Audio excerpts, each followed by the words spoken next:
Welcome, welcome, welcome, everyone. This is the Crossroads and Catalyst podcast with Shanita B. I am your host, where we discuss the right perspective at a crossroads can be the catalyst which changes your trajectory. So today, I have a really special guest with me. She has agreed to be interviewed by me for this podcast, and she has a lot of really good and insightful, relevant experience. Though she is currently retired, she has 40 plus years as an executive in the healthcare industry. And so I am going to turn it over to my good friend, Barb O, so that she can give us a little bit more background. Barb, thank you so much for joining me. I'm really happy that you're here. So give us a little bit about what you've experienced over the course of your career, your background. Okay, well, thank you, Shanita. I'm just very honored to be here. Um, just, I'll try to make it brief. 40 years is a long time. I could write a book. So I'll try to make it short and sweet. I actually started in the healthcare industry in insurance, and I worked for a non investor owned branch of one of the Blue Cross Blue Shields. And then over time, that Blue Cross Blue Shield was acquired by what I call the mothership, a larger Blue Cross Blue Shield. And so it became 5 Blue Cross Blue Shields.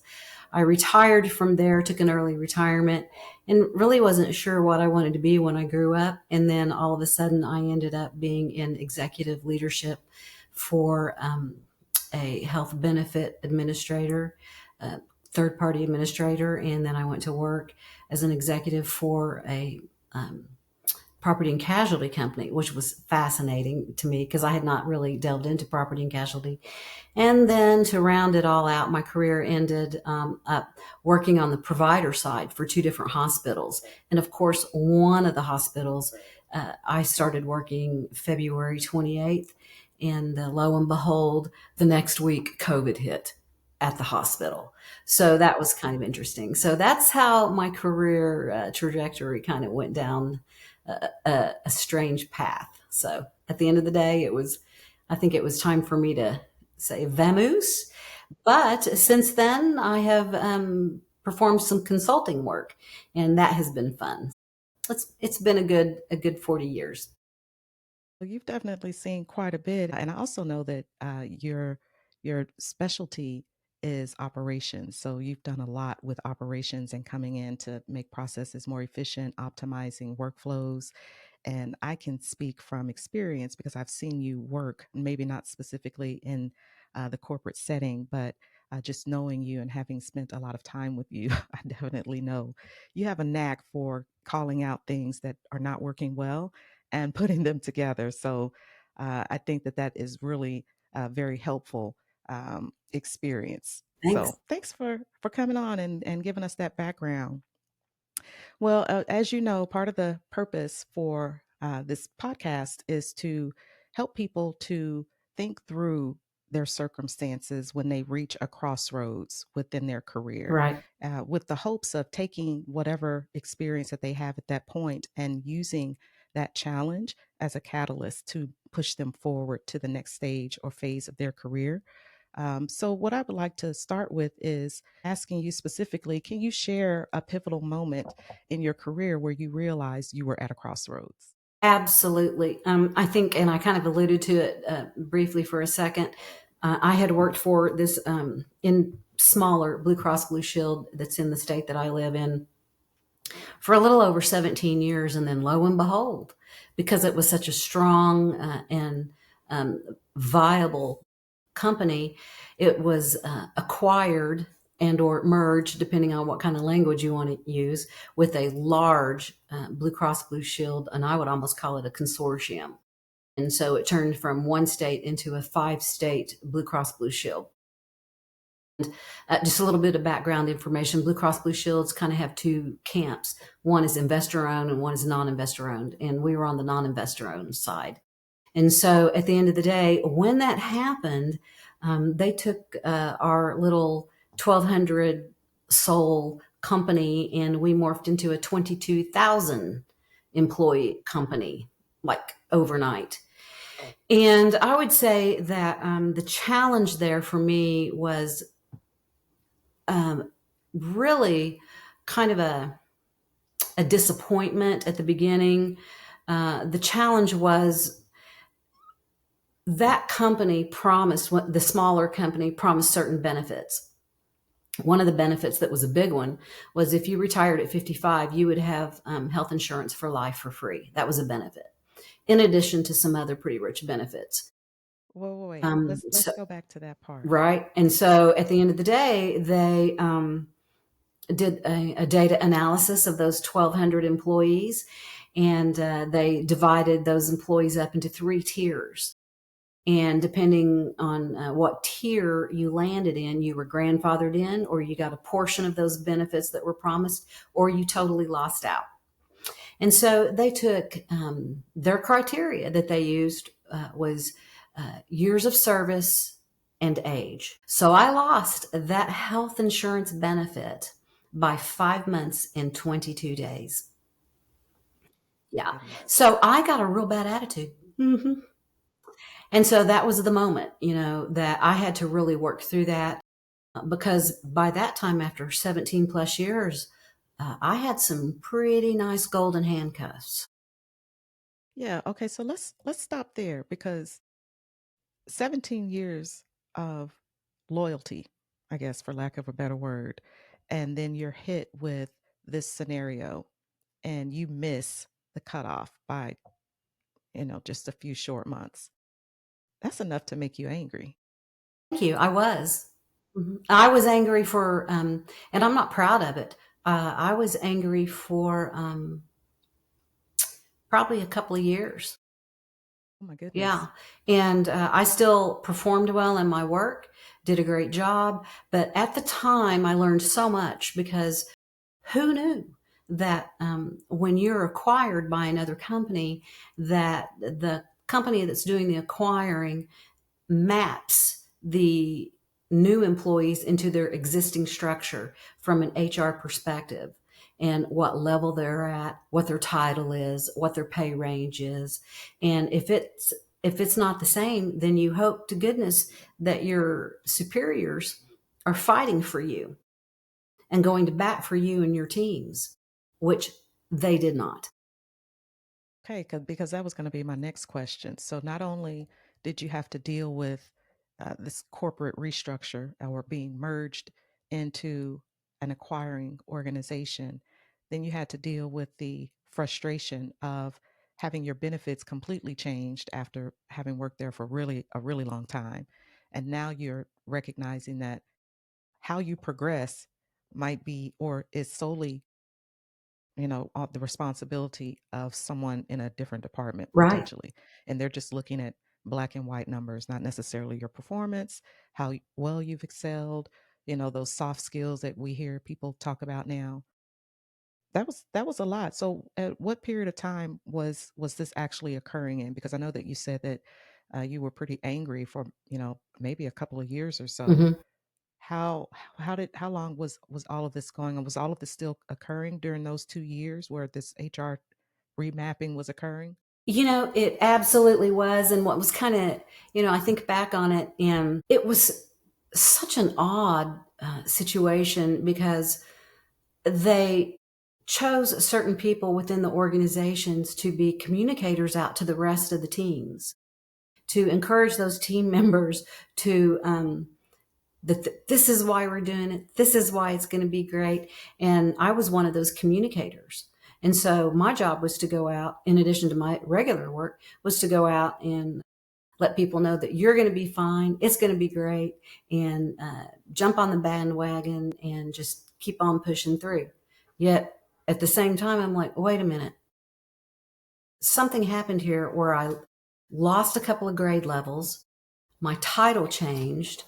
And but I'm trying to encourage people that it's going to be okay, and you're going to come out of this better than you had been before. Okay, so that right there is key.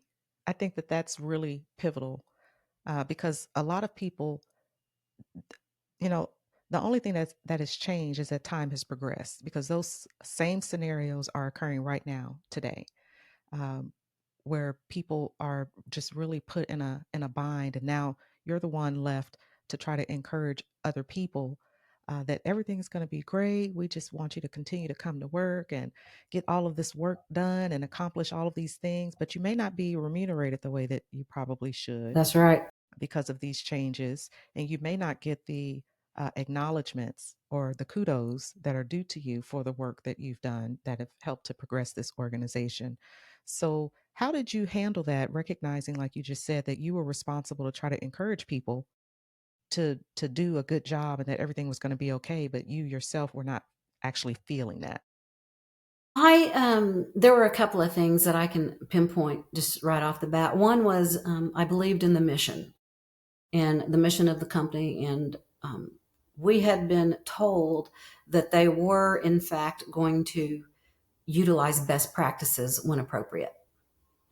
And so I knew that my area of expertise, after I'd been there for so long, it had become really a niche area. And I was just hopeful that they would utilize my practices as best practices. And it was kind of like, by golly, I'm going to make it happen. Right.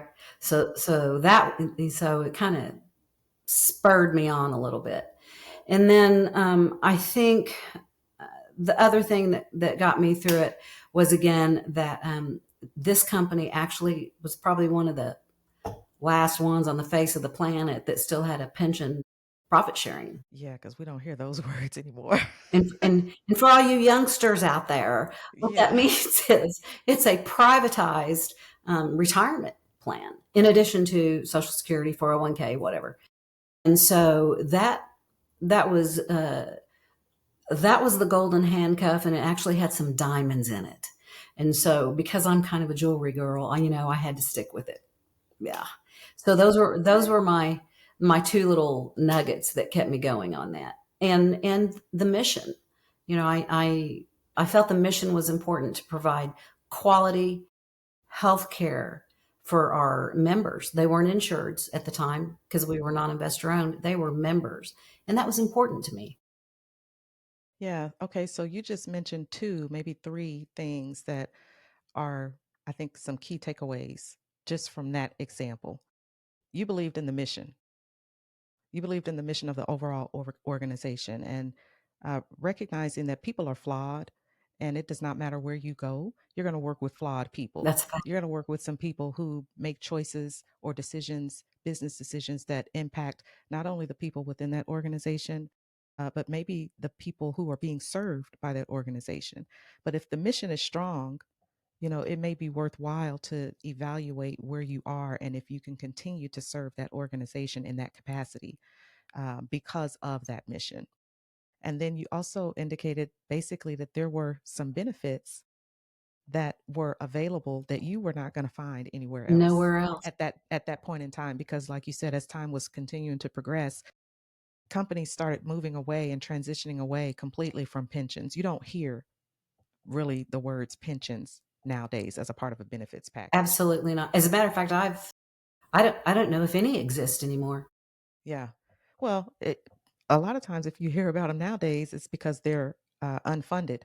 Yeah, that's a problem. That is a big problem. I think what they So, call it, one of the companies was Enron. oh There was yeah, yeah. Enron math going on there. Hmm. Yeah. Oh yeah, we don't want that kind of math. No. Yeah. So, uh, the reason why I point that out is once a person finds themselves at a crossroads in their career, they've been a little bit jaded because of what has occurred with their particular position. Something has gone on between them and their manager or them and the HR department, whatever the case may be.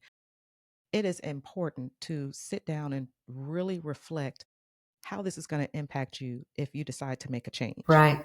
What are you going to gain versus what are you going to lose? You can stay and maybe you only had a few years, and you can tell us about how many more years you had after that before you retired. But it may be that you're near retirement. It may be that you can't find these benefits at any other organization. It may be that you have so much time vested, it's just not worth it. Or, maybe those circumstances are completely different. But the point is, you have to carefully consider all of those angles before you make a decision. And you don't want to make a decision like that out of emotion. Right. Could not make it. Yeah. Yeah. Yeah. So I Thank you for sharing that story You're welcome. because it's so relevant. Like I said, some of these things are pretty timeless. And again, when we're dealing with other human beings, we need to be prepared to be challenged. Well, I wasn't perfect at it because in the end, I did make a very difficult decision based on emotion. Wow. But Wow. I would not change. I would not change it. Yeah. Okay. Well, let's talk about, mind shifts because I know that you had to think through those that particular set of circumstances and hmm scenarios. But tell me what mindset shifts helped you to turn workplace challenges into career defining opportunities. I would say because I believed in the mission, and I saw some of the changes that were occurring within the organization, that I decided to hunker down and see what I could bring to the table, again, to that best practice. And in the end, I was successful in that. And the company ended up taking my business model and moving it into a best practice for the 5 states. Okay, so that's amazing. It was That's amazing. that's that's not a small thing. It wasn't a small thing, but I have to say that it was kind of interesting too because I had actually received a phone call from HR offering me two positions on the same day, and one was to stay with the state organization, but move into a marketing role over some marketing teams, or to go with the mothership. The enterprise is what they called it, and I called it the mothership. To go with the enterprise, and that had a higher grade, a little bit more money to it from a base salary perspective, but it was the one that was going to take my business plan and move it into the 5 states. And so ego stepped in, and ego said, "Ooh, you need to do that, right?" And Yeah. so that that was exciting. I mean, come on, after you've gone to school and you've got your MBA and you're doing all your stuff and you have this opportunity to really uh, make something flourish because again, you believe in the mission. That was really pretty cool. But on another point of that was I really wanted to see how it would benefit the company. And to a great extent, the changes that would be made. Having said that, the smaller company that I was originally in, where they made the offer for me to move over into marketing, they took my model and applied it to the marketing division. And then that ended up being used for the enterprise as well. What? Okay, so then you had the opportunity, having stayed, hmm or at least recognizing that there was a potential to make a significant impact to the operations of a huge organization. And so, just for those who are listening and or watching, vanity cannot be understated in some situations. hmm Okay, sometimes you do things because, like you said, ego, it does matter to some degree, and that can be used for good. hmm Okay, It it can. definitely can be used for good, and it sounds like in that situation you were able to put into process appropriate workflows and best industry practices that were adopted by a number of people across the organization, which had pretty significant impact. Absolutely. Yeah, it was pretty cool. I'll say, well, see, I'm learning some other things about you, Barb. Well, I know. Well, I try not to think about it too much, but it was pretty rewarding. I'll say that. Okay, well, it sounds like it. And I guess with it being as rewarding as it was, I'm sure that you had a lot of help getting some of that work done because you had to be able to collaborate with people, hmm not only within your department, but external to it.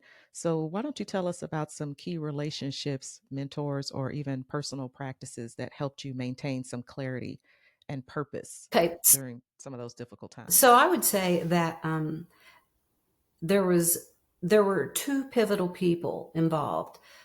One was a lady who reported to me, and I knew that I mean, when I first hired her, she worked for a fast food company in the state that I live in, and that was at the very beginning of my career. And I hired her, and I thought, man, if she can do that work, then I know she's got it going on because she had a work ethic and she was smart.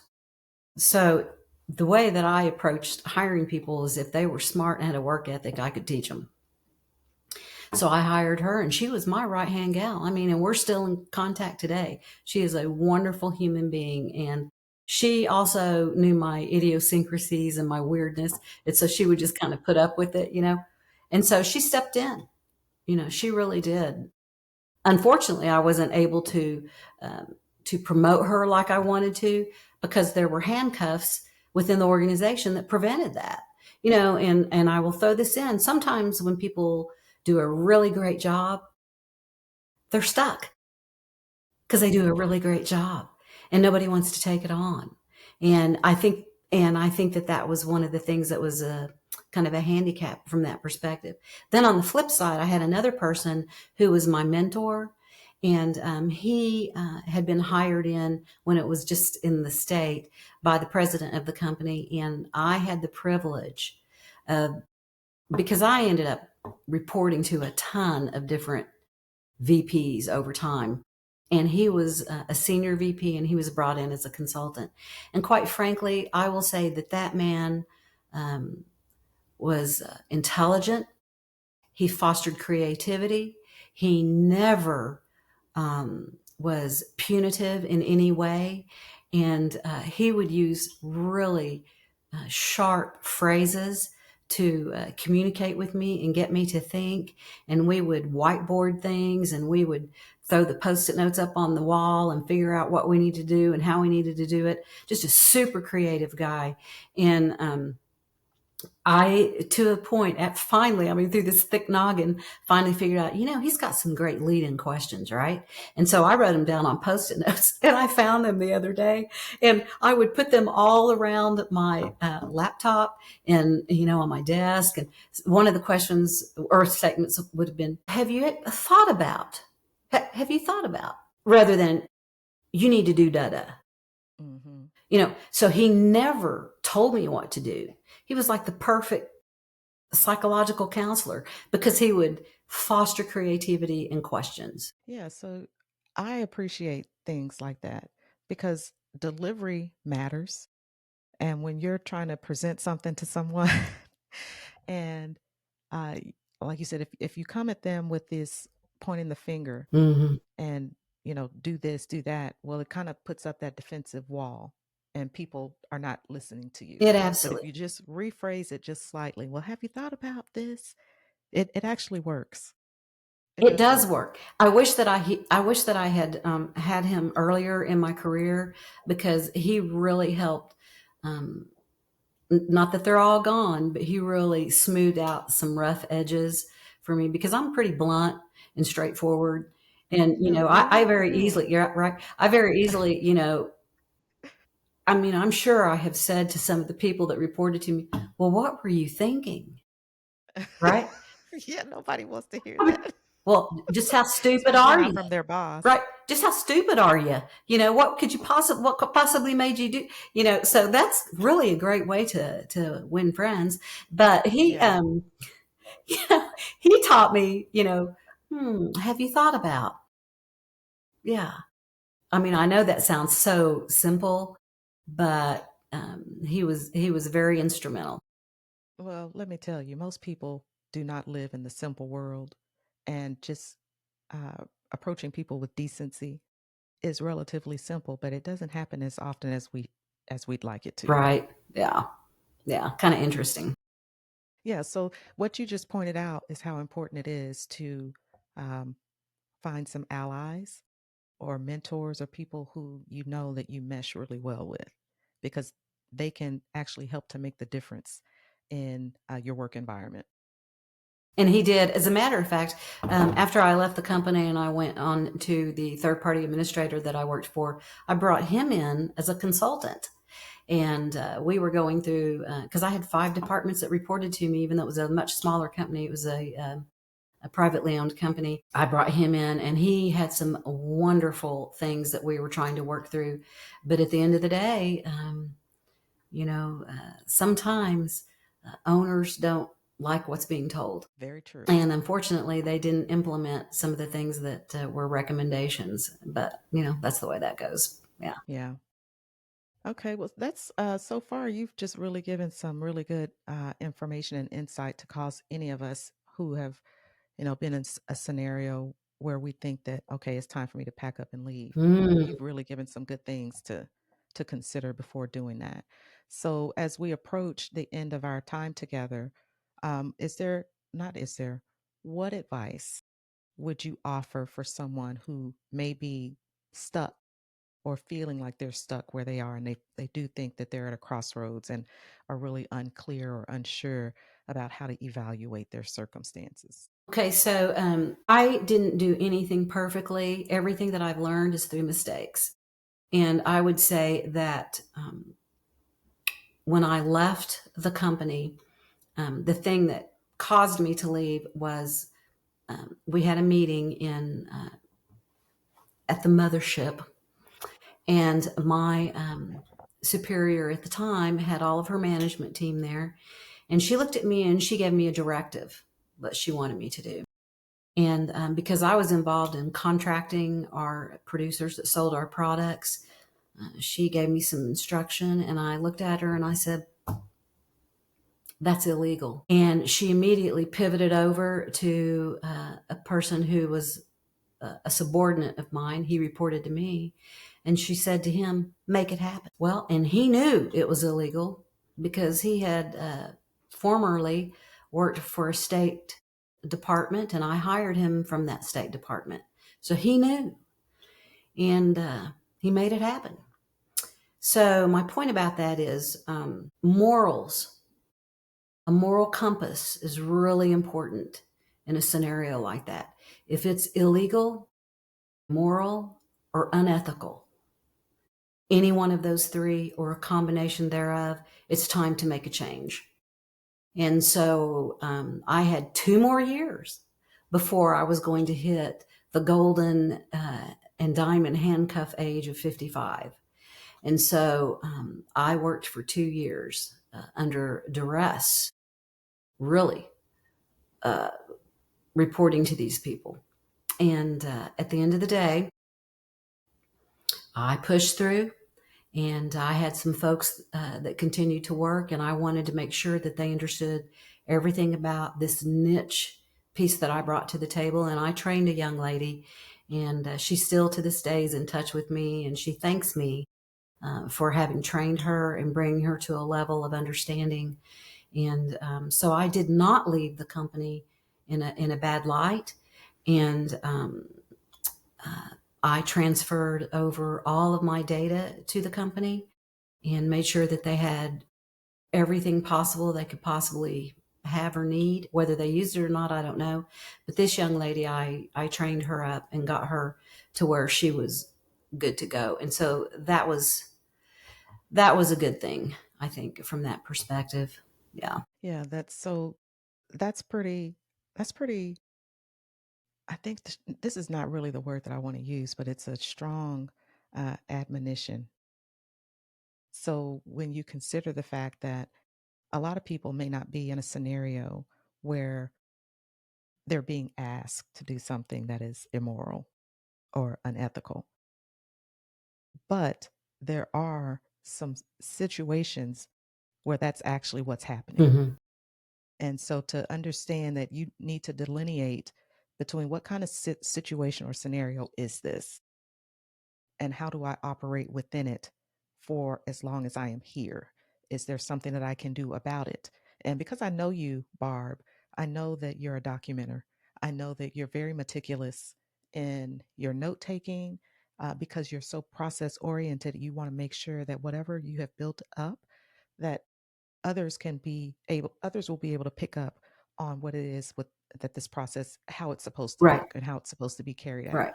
And because that's what you've done for so long, it goes without saying that you would have documented all of these things that are occurring that you recognize are not so good.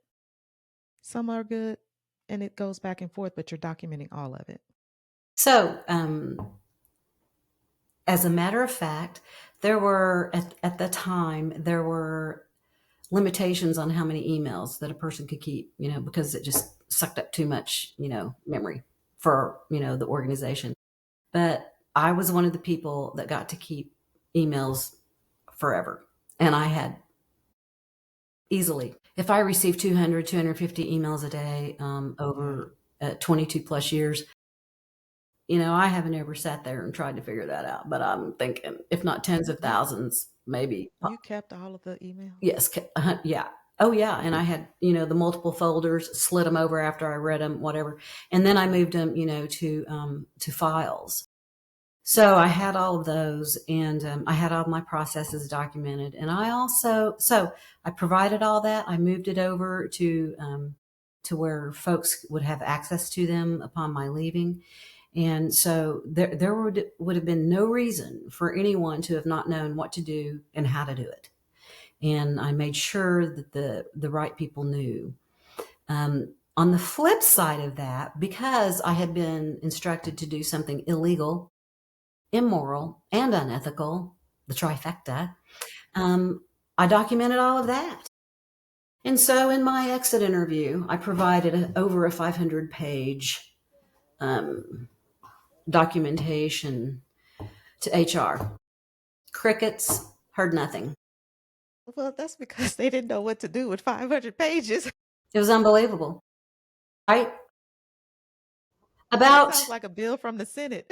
was Somebody's reading it. I mean, like, what am I supposed to do with that? Well, I gave them they had a brief synopsis, which, Yes. by the way, HR communicated back to the person that I reported to when I called the hotline. And she called me into her office and told me that she knew that I had done that. So let me tell you, that's another side note we could explore, but the hotlines, they ain't so hot.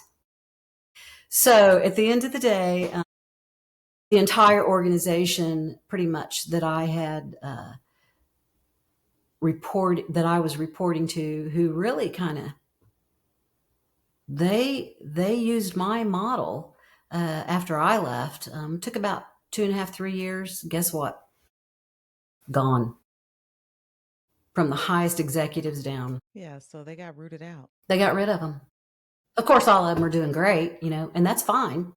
But at the end of the day, somebody may have pulled out that dissertation of stuff and read through it. I don't know. Well, it took a while for them to wade through the 500 pages, but it sounds like they did at least take it Yeah. seriously. And that was good. And sometimes, yeah, that is good. And sometimes you're not going to see the results of the work that you've put forth or the alarm bells that you've rung, Right. but somebody will take a look at that and put some things into action. It sounds like those people got moved around. And, the fact that some of them continued on and were promoted into other organizations at higher levels, well, some people get their reward here on this side. That's a fact. And, and I'm not worried about it because I've been blessed and I'm fine. And, at the end of the day, would I have changed some things? Absolutely. But like I said, I learned quite a bit. So Yeah. it was a good ride. That is a good ride. So, you know, uh, I think that's the perfect segue to our close, because you've given us a lot to think about, and I'm really even more interested and fascinated by your work experience because I know that there are many more stories Oh, yeah. that you could tell that would be suitable and very relevant to those who are listening and watching. Just because, again, even though the times have progressed, uh, some of these scenarios have not changed. Right. People are still facing them today. Yeah. Unfortunately. And yeah, unfortunately. But we have choices. We do have choices, and we choose our attitude when we report to some of these employers. in some of these circumstances. We control how we see things, we control our behavior. So I would say, as we close out, number one, thank you for sharing just a small part, not a simple, but a small part of your career Thank you. and some of your experiences, because I do think that they're helpful. And for those who are watching and listening, just a reminder, when you evaluate where you are and because you're at a crossroads, consider why you're there. Consider the mission of the organization. Is that important to you? Can you continue to serve in whatever capacity where you are in a way that is going to assist with moving that mission forward? Are you being asked to do something that is illegal, immoral, unethical? And do you have people that you can consider allies there in that workspace? And not only that, I would just add this: it's important um, to have a council of people around you that you can talk to. So seek those people out. If they're not at work, seek them out in your personal life, because you do need somebody that you can talk to help you work through some of these things. And choose those people wisely, because you don't want to just take advice from anybody. Yeah, I think that should go without saying, but it really is important. I used to tell my daughter all the time when she was a little kid, if you want to learn how to bake a cake, you go to a baker. You don't go to the landscape person. You want to go to somebody who has experience in a particular thing, because they're going to give you more realistic and relevant information to help you. So thank you so much, Barb, for joining me today. And I think that in the future we'll probably have the opportunity to come back together and explore some other aspects of your career journey, so that we can glean some additional wisdom and counsel from that. Awesome. Look forward to it. Thank you. So, for all of my listeners and watchers, thank you so much. That is a wrap for today's show. And just a reminder that every choice calls for action and every challenge fuels the journey. So, just keep moving, keep going. And until next time, we'll see you soon.